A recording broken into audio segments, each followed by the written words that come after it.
You know, I think this is first of all a great year for England, huh?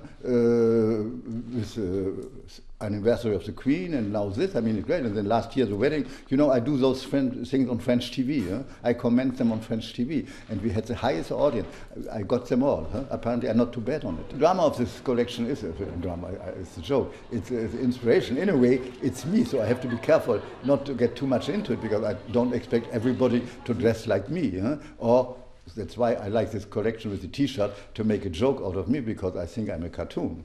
Carl is one of the funniest men ever alive. I remember being little and he was forever blocking my ears, saying that I couldn't hear all the dirty jokes he was telling, which I couldn't tell them to you because he did so well at covering my ears, and he was the perfect, sweet man, and super clever, really smart businessman who thinks to do this a few days before the Olympics.